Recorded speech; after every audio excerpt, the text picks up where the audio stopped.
이제 한의원님의 5번째 이슈. 5번째 이슈는 동아시안컵 3연패 벤투호. 동아시안컵이 뭐 사실 손흥민 선수도 없고 뭐 이강인 선수도 없고 이제 유럽에서 뛰는 선수들 데려올 수가 없잖아요. 그래서 흥행면에서도 많은 문제점이 좀 지적이 됐죠. 저는 그래서 개인적으로 동아시안컵을 앞으로 어떻게 바꿔야 되냐면 사실은 A매치 기간에 해야 됩니다. 아, 네. 그러니까 이렇게 겨울에 이제 우리 시즌에 맞추다 보니까는 이제 이런 형태가 돼버리는데 이게 그러니까 우리도 유로파 선수들이 빠지지만 이번에 일본 같은 팀도 보세요.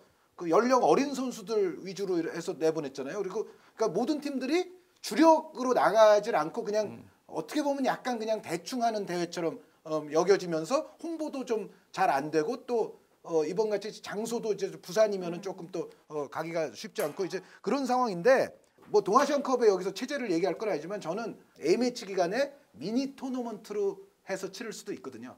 물론 그렇게 되면 경기 수는 하나 이제 줄게 되는데 어찌됐건 중국에서 그런 A매치 기간에 그런 토너먼트 한 적 있어요. 예를 들어 차이나컵이라고 그래서 네. 뭐 우루과이라든가 뭐 우즈베키스탄이라든가 이런 팀들을 4팀 모아놓고 여기서 이제 평가전 형태의 미니 토너먼트를 하는 거죠. 근데 이거는 엄연히 A매치 기간에 들어있기 때문에 뭐 유럽하고 뭐건 이제 전체적으로 1군으로 나올 수 있는 그런 상황이 돼버리거든요. 그래서 어쨌든 동아시안컵의 앞으로의 미래는 저는 겨울에 이렇게 하는 거는 앞으로 흥행에 계속 좀 문제가 생길 거다. 그래서 차제에 A매치 기간에 끼어서 하는 방법을 한번 생각해 봐야 되지 않겠느냐는 얘기를 하고 어쨌든 벤투 감독에게는 여기서 한번 신뢰도를 높이고 반전의 계기가 좀 필요했거든요. 맞아요. 벤투 감독이 사실 뭐 지금 우리 대표팀의 2차 예선 월드컵 2차 예선이 결코 위기는 아닙니다. 전혀 아직까지 위기는 전혀 아닌데 그럼에도 불구하고 여러 가지 뭐 경기력이라든가 이런 부분에 있어서 말이 좀 나오던 상황이었기 때문에 동아시안컵을 잘할 필요가 있었는데 마지막 한일전에서 또 승리를 거두면서 3차례 연속 우승을 차지했고 요게 이제 동아시안컵 8번 대회 중에 우리가 5번째 우승을 한 거고요. 여기에 이제 사상 첫 개최국 우승. 개최국이 여태까지는 우승을 못하는 징크스가 있었는데 그것도 또 우리가 타파를 했고 말씀드렸던 대로 가장 중요한 거는 벤투 감독이 요 동아시안컵을 계기로 조금 더 이제 신뢰를 더 향상시킬 수 있는 뭔가 그런 계기를 만들었다는 데 있어서 저는 동아시안컵 3연패는 좀 작은 대회 같기는 하지만 그럼에도 불구하고 우리 축구 올해 뉴스에는 들어가야 된다. 그리고 여기가 이제 또 여자 축구에서는 콜린 벨 감독이 네. 예, 데뷔 무대를 또 가졌거든요. 아깝게 페널티킥 허용하면서 이제 일본에게 석패하기는 했습니다만 어찌됐건 이 동아시안컵은 나름 그래도 2019년 한국 축구 뉴스에서는 들어갈 만한 뉴스다. 예. 저도 이제 같은 내용인데 저는 이제 전체적인 그 의미를 여자 축구 콜린벨 체제의 스타트를 알리는 대회였기 때문에 여자 축구로서도 상당히 의미가 있고 벤투 감독 체제는 그동안 신뢰를 받지 못했던 벤투 감독의 가장 큰 이제 문제가 너무 일관된 짧은 패스의 슛 패스를 통한 약간 비효율적인 점유율 축구에 집착하는 것 아니냐. 네. 이러한 이제 얘기들을 들었었던 상황에서 일본전 때 보여준 맞춤형 전략, 조금 더 다이렉트한 축구 그런 부분이 내용적으로 나왔기 때문에 벤투 감독도 2차 예선 또는 이제 더 나가서 최종 예선에 분명히 이제 우리가 중요한 고비 때는 상대를 분석을 해서 우리가 상대의 약점을 공략하는 이런 운영을 잘 할 수 있는 감독이구나라는 신뢰를 얻었다는 부분이죠. 그런 부분은 벤투 감독이 사실 한 해가 넘어가는 시점에서 상당히 중요한 신뢰라고 맞아요. 봅니다. 네.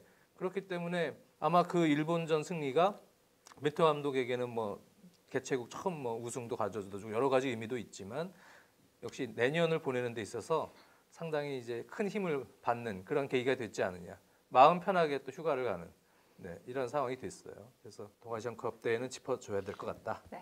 예, 10대 뉴스에 그렇게 생각이 듭니다. 앞으로가 더욱더 기대되는 벤투호의 모습을 보여준 네. 동아시안컵 얘기해봤고요. 한의원님의 6번째. 네, 기성용 선수, 구자철 선수가 대표팀에서 은퇴했습니다. 저는 이것도 우리 정말 한 시대에 어떻게 보면 막이 좀 내리고 또 이제 그 다음 시대가 온다는 뜻에서 기성용 선수가 A매치 110경기를 뛰고 월드컵을 3차례 참여를 했고요. 구자철 선수는 A매치 76경기에 월드컵을 또 2차례 참여했던 진짜 우리 대표팀을 오랜 기간 떠받쳐온 두 선수의 앞날에 또 박수를 보내주고 싶고요. 수고하셨어요. 수고하셨고 기성용 선수 또 이 겨울 이적 시장에서 뭔가 좀 더 발전적인 일이 있기를 바랍니다. 네. 알겠습니다. 자, 그럼 장혜연님의 7번째는요? 저는 우리 카타르 월드컵 아시아 2차 예선 북한 원정, 레바논 원정. 북한 원정 깜깜이 중계. 네. 근데 두 보여지고. 경기 연속 무관중은 진짜 그러니까. 흔치 않은 일이긴 그래요. 했어요. 레바논 맞아요. 원정까지. 두 경기요. 레바논 원정도 국내 그 내전 소유 사태 때문에 두 경기 다 원정 경기가 그렇게 무관중 경기가 될 줄은 진짜 꿈에도 몰랐고 2019년에 그런 일이 발생이 그러니까요. 됐어요. 네, 중계진, 뭐 취재진 말할 것도 없고 앞으로 이런 일이 일어나서 되겠습니까? 네, 이런 일이 일어나면 안 됩니다. 이거 해야 되는 거 아니에요? 네. 이런 일이 있으면 되겠습니까? 제가 바꾸겠습니다. 뭐 이런 거 해야 될 것 같은 분위기예요. 이런 일이 왜 일어납니까? 네. 알겠습니다. 그렇게 마지막 딱 일침을 얘기해 주셨고요. 이제 한현님의 7번째로 넘어가겠습니다. 네, 저의 7번째 뉴스는 리오넬 메시. 네, 리오넬 메시 선수 사상 최초로 6번째 말롱도르 수상, FIFA 베스트 남자 선수상 수상. 2019년에 또 50골을 터뜨렸어요.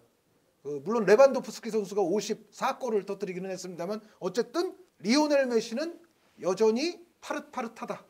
네. 호날두보다 메시죠.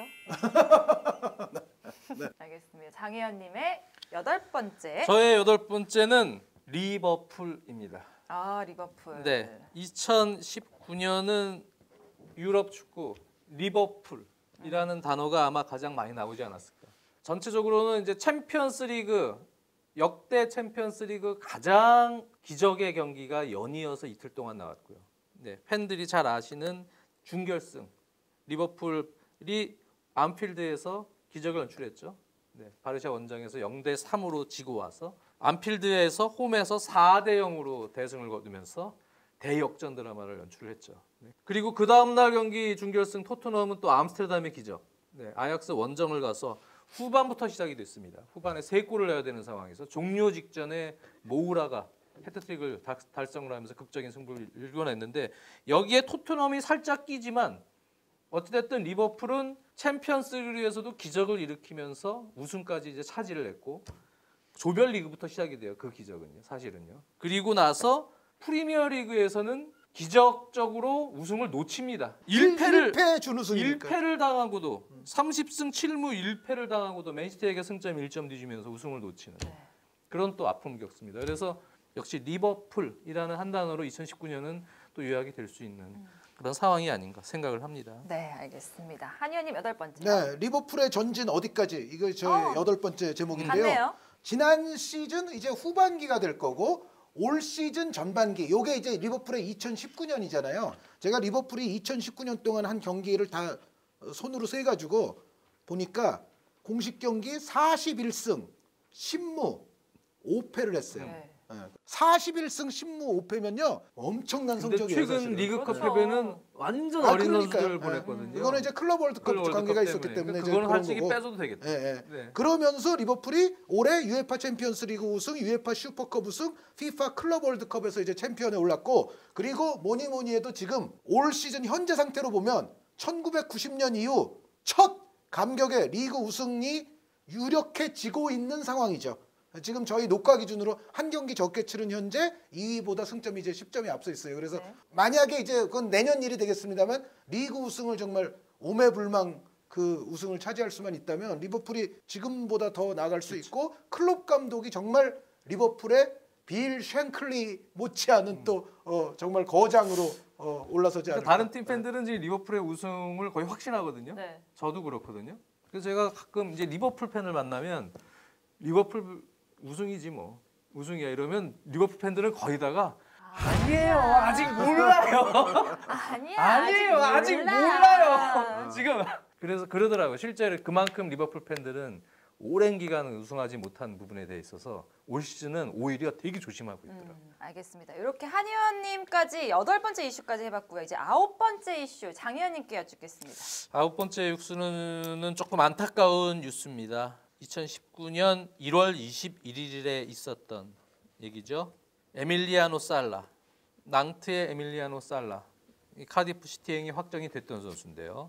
경비행기가 실종이 되면서 결국은 2월 8일 시신이 발견이 됐고 에밀리아노 살라의 시신으로 판명이 됐습니다. 그래서 낭트는 이 살라의 9번을 결번 영구 결번으로 확정을 지었고요. 그를 영입을 했었던 카디프 시티는 뭐 할 수 없이 살라의 죽음을 또 볼 수밖에 없었는데 전체적으로는 여러 좀 비극이 있었지만 2019년에 어떻게 보면 제일 안타까운 소식 중에 하나가 또 이 소식이 아닌가 그렇게 생각을 합니다. 많은 분들이 또 이렇게 언급해 주셨으니까 또 애도의 마음을 한 번 더 표하실 거라고 생각이 듭니다. 한 의원님의 9번째 이슈는 무엇일까요? 저는 첫 시즌을 끝낸 UEFA 네이션스 리그. 네. 지금까지의 모습만 보면 이게 모든 팀들이 정말 이 대회를 엄청나게 심각하게 생각하고 임하는 것 같지는 조금 않고 그 대신 이제 일반적인 평가전보다는 좀 더 실전적이고 뭔가 목표의식이 그래도 있는